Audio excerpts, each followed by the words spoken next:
Hi friends, welcome to Kerala PSC short notes. November 25-ാം തീയതി നടന്ന ഖാദി ബോർഡ് LDC ഉൾപ്പെടെയുള്ള 10th ലെവൽ പ്രിലിംസ് മൂന്നാം ഘട്ട പരീക്ഷയുടെ ക്വസ്റ്റ്യൻസും റിലേറ്റഡ് ഫാക്ട്സുമാണ് നമ്മൾ ഇന്ന് ഡിസ്കസ് ചെയ്യുന്നത്. അടുത്ത ഘട്ടങ്ങളിൽ പരീക്ഷയുള്ളവർക്ക് ഇത് വളരെയധികം യൂസ്ഫുൾ ആയിരിക്കും. വീഡിയോസ് ഇഷ്ടമാവുകയാണെങ്കിൽ ചാനലൊന്ന് സബ്സ്ക്രൈബ് ചെയ്ത് സപ്പോർട്ട് ചെയ്യണേ. ഷെയർ ചെയ്ത് നിങ്ങളുടെ ഫ്രണ്ട്സിലേക്കും കൂടെ എത്തിക്കുക. അപ്പോൾ നമുക്ക് വീഡിയോയിലോട്ട് കടക്കാം. താരാപൂർ ആണവോർജ നിലയം സ്ഥിതി ചെയ്യുന്ന സംസ്ഥാനം. Option A Maharashtra. താരാപൂർ ആണവോർജ നിലയം സ്ഥിതി ചെയ്യുന്ന സംസ്ഥാനം മഹാരാഷ്ട്ര.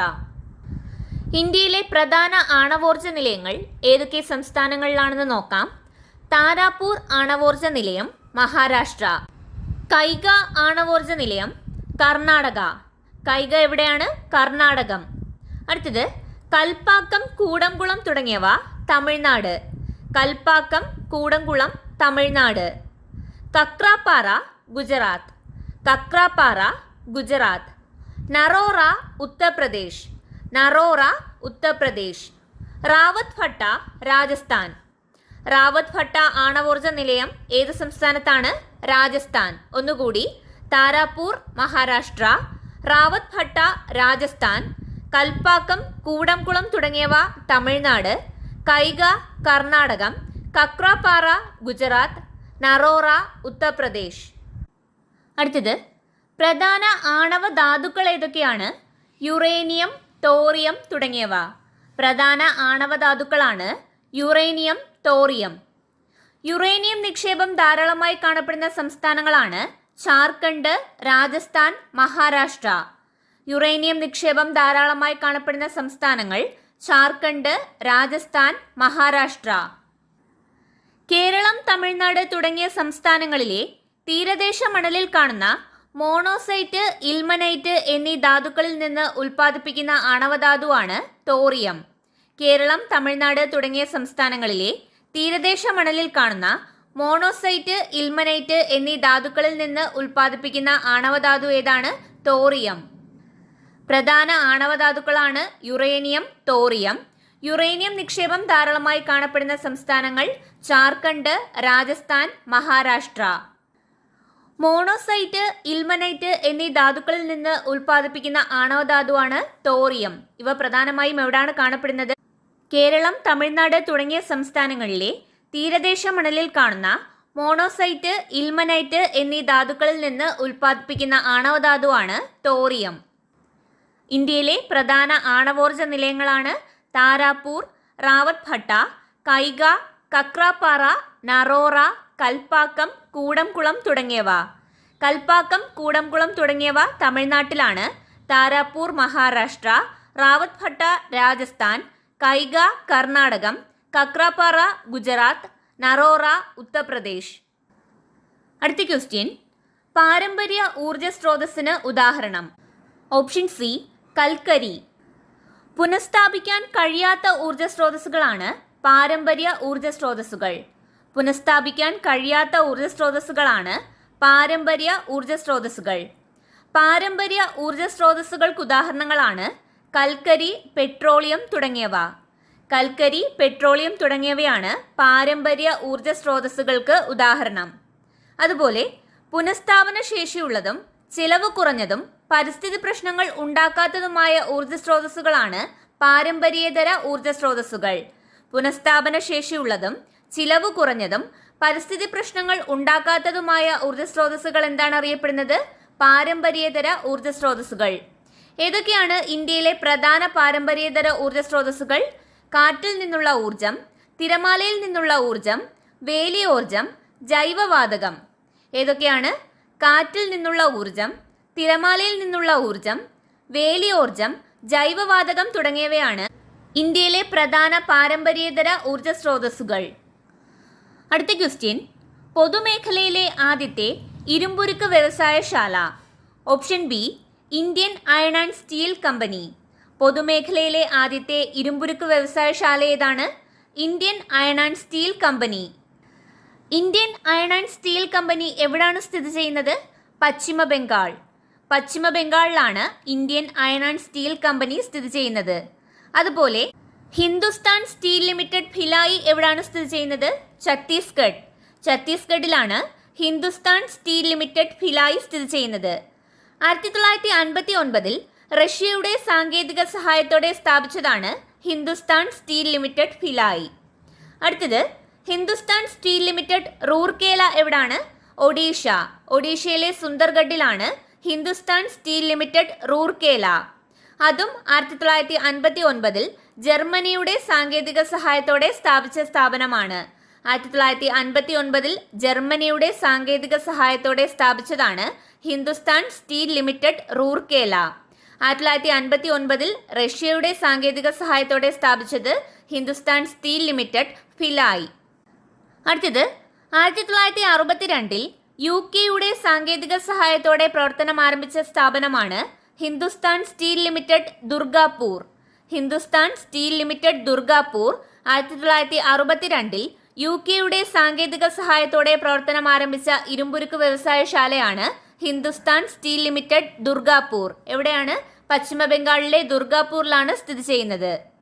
അടുത്തത് 1964 റഷ്യയുടെ സാങ്കേതിക സഹായത്തോടെ ആരംഭിച്ച ഇരുമ്പുരുക്ക് ശാലയാണ് ഹിന്ദുസ്ഥാൻ സ്റ്റീൽ ലിമിറ്റഡ് ബൊക്കാറോ.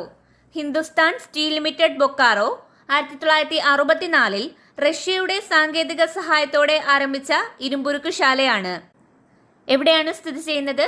ജാർഖണ്ഡിലെ ബൊക്കാറോയിലാണ് സ്ഥിതി ചെയ്യുന്നത്. 1964 റഷ്യയുടെ സാങ്കേതിക സഹായത്തോടെ ആരംഭിച്ച ഇരുമ്പുരുക്ക് വ്യവസായശാലയാണ് ഹിന്ദുസ്ഥാൻ സ്റ്റീൽ ലിമിറ്റഡ് ബൊക്കാറോ. ദക്ഷിണേന്ത്യയിലെ ആദ്യത്തെ ഇരുമ്പുരുക്ക് വ്യവസായശാല ഏതാണ്? Visvesvaraya iron and steel works limited. ദക്ഷിണേന്ത്യയിലെ ആദ്യത്തെ ഇരുമ്പുരുക്ക് വ്യവസായശാല Visvesvaraya iron and steel works limited. എവിടാണ് സ്ഥിതി ചെയ്യുന്നത്? കർണാടകം. കർണാടകത്തിലെ ഭദ്രാവതിയിലാണ് Visvesvaraya iron and steel works limited സ്ഥിതി ചെയ്യുന്നത്. ദക്ഷിണേന്ത്യയിലെ ആദ്യത്തെ ഇരുമ്പുരുക്ക് വ്യവസായശാലയാണ് Visvesvaraya iron and steel works limited. അടുത്തത് ഏറ്റവും വലിയ സ്വകാര്യ മേഖല ഇരുമ്പുരുക്ക് വ്യവസായശാലയാണ് ടാറ്റ ഇരുമ്പുരുക്ക് കമ്പനി ടിസ്കോ. ഏറ്റവും വലിയ സ്വകാര്യ മേഖല ഇരുമ്പുരുക്ക് വ്യവസായശാലയാണ് ടാറ്റ ഇരുമ്പുരുക്ക് കമ്പനി. ജാർഖണ്ഡിലെ ജാംഷഡ്പൂരിലാണ് സ്ഥിതി ചെയ്യുന്നത്. ഒന്നുകൂടി നോക്കാം. പൊതുമേഖലയിലെ ആദ്യ ഇരുമ്പുരുക്ക് വ്യവസായശാലയാണ് Indian iron and steel company. ഏറ്റവും വലിയ സ്വകാര്യ മേഖല ഇരുമ്പുരുക്ക് വ്യവസായശാലയാണ് ടാറ്റ ഇരുമ്പുരുക്ക് കമ്പനി. ദക്ഷിണേന്ത്യയിലെ ആദ്യത്തെ ഇരുമ്പുരുക്ക് വ്യവസായശാലയാണ് Visvesvaraya iron and steel works limited. അടുത്തത് 1959 റഷ്യയുടെ സാങ്കേതിക സഹായത്തോടെ ആരംഭിച്ച ഇരുമ്പുരുക്ക് വ്യവസായശാലയാണ് ഹിന്ദുസ്ഥാൻ സ്റ്റീൽ ലിമിറ്റഡ് ഭിലായി. 1959 ജർമ്മനിയുടെ സാങ്കേതിക സഹായത്തോടെ സ്ഥാപിച്ചതാണ് Hindustan steel limited Rourkela. 1962 UK സാങ്കേതിക സഹായത്തോടെ പ്രവർത്തനം ആരംഭിച്ചതാണ് ഹിന്ദുസ്ഥാൻ സ്റ്റീൽ ലിമിറ്റഡ് ദുർഗാപൂർ. 1964 റഷ്യയുടെ സാങ്കേതിക സഹായത്തോടെ ആരംഭിച്ചതാണ് ഹിന്ദുസ്ഥാൻ സ്റ്റീൽ ലിമിറ്റഡ് ബൊക്കാറോ.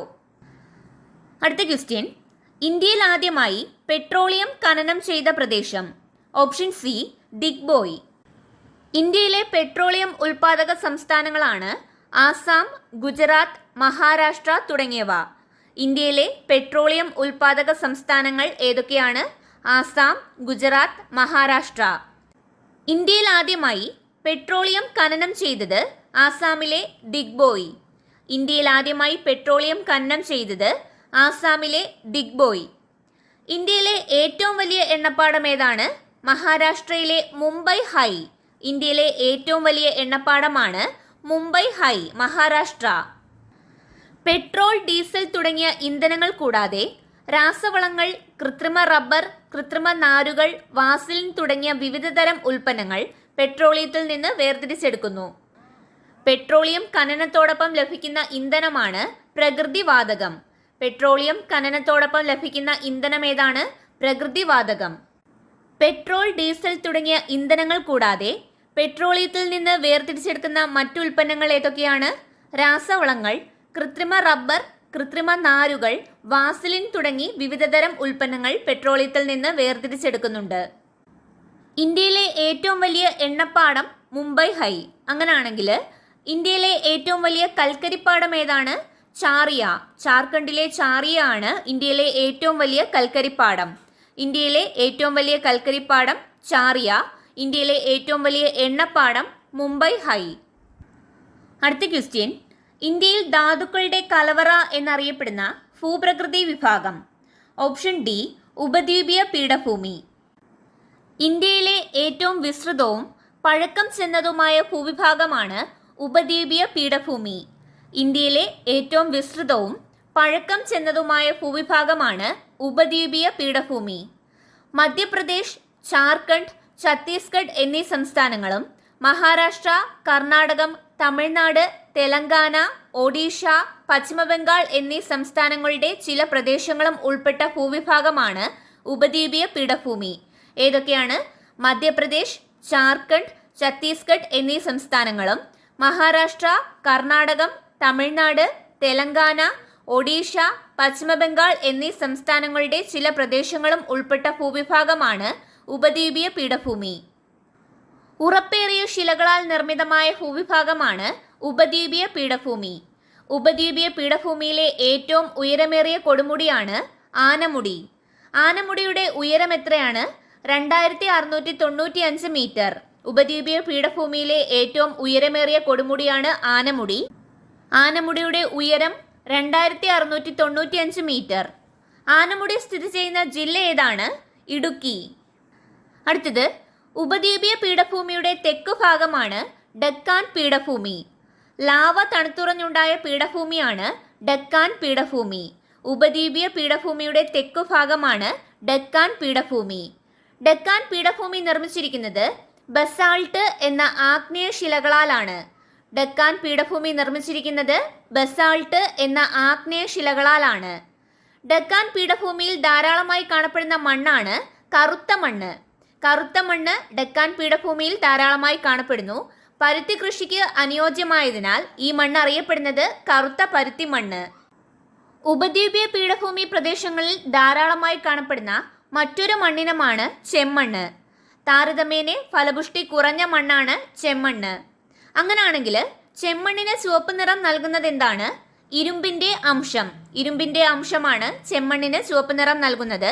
താരതമ്യേന ഫലപുഷ്ടി കുറഞ്ഞ മണ്ണാണ് ചെമ്മണ്ണ്. അടുത്തത്, ഉപദ്വീപീയ പീഠഭൂമിയിലെ ഉയർന്ന പ്രദേശങ്ങളിൽ നിന്ന് ഉത്ഭവിക്കുന്ന നദികളാണ് ഉപദ്വീപീയ നദികൾ. പടിഞ്ഞാറോട്ടൊഴുകുന്ന ഉപദ്വീപീയ നദികൾ ഏതൊക്കെയാണ്? നർമ്മദ, താപ്തി. പടിഞ്ഞാറോട്ടൊഴുകുന്ന ഉപദ്വീപീയ നദികൾ നർമ്മദ, താപ്തി. കിഴക്കോട്ടൊഴുകുന്ന ഉപദ്വീപീയ നദികളാണ് മഹാനദി, ഗോദാവരി, കൃഷ്ണ, കാവേരി. കിഴക്കോട്ടൊഴുകുന്ന ഉപദ്വീപീയ നദികൾ മഹാനദി, ഗോദാവരി, കൃഷ്ണ, കാവേരി. അടുത്തത്, ഉപദ്വീപീയ നദികളിൽ ഏറ്റവും നീളം കൂടിയ നദിയാണ് ഗോദാവരി. ഉപദ്വീപീയ നദികളുടെ നീരൊഴുക്ക് പൂർണ്ണമായും മഴയെ ആശ്രയിച്ചായതിനാൽ വേനൽക്കാലത്ത് വെള്ളം തീരെ കുറവായിരിക്കും. ഉപദ്വീപീയ നദികളിൽ ഏറ്റവും നീളം കൂടിയത് ഗോദാവരിയാണ്. മിക്ക ഉപദ്വീപീയ നദികളിലും വെള്ളച്ചാട്ടം സാധാരണമാണ്. ഉപദ്വീപീയ നദികളിലെ വെള്ളച്ചാട്ടങ്ങളിൽ ഏറ്റവും ഉയരം കൂടിയത് ജോഗ് ഫാൾസ്. ഉപദ്വീപീയ നദികളിലെ വെള്ളച്ചാട്ടങ്ങളിൽ ഏറ്റവും ഉയരം കൂടിയത് ഏതാണ്? ജോഗ് ഫാൾസ്. ജോഗ് ഫാൾസ് സ്ഥിതി ചെയ്യുന്നത് കർണാടകയിലെ ശരാവതി നദിയിലാണ്. ജോഗ് ഫാൾസ് സ്ഥിതി ചെയ്യുന്നത് ശരാവതി നദി, കർണാടക. അപ്പോൾ ഇത്രയേ ഉള്ളൂ ഇന്നത്തെ ഒരു വീഡിയോ. കൂടുതലും SCERT ഫാക്ട്സ് ആണ് ഉൾപ്പെടുത്തിയിരിക്കുന്നത്. വരുന്ന എക്സാമുകൾക്ക് ഇത് യൂസ്ഫുൾ ആയിരിക്കും. വീഡിയോസ് ഇഷ്ടമാവുകയാണെങ്കിൽ ചാനലൊന്ന് സബ്സ്ക്രൈബ് ചെയ്ത് സപ്പോർട്ട് ചെയ്യണേ. ഷെയർ ചെയ്ത് നിങ്ങളുടെ ഫ്രണ്ട്സിലേക്കും കൂടെ എത്തിക്കുക. മറ്റൊരു നല്ല വീഡിയോയുമായി വീണ്ടും കാണാം. താങ്ക്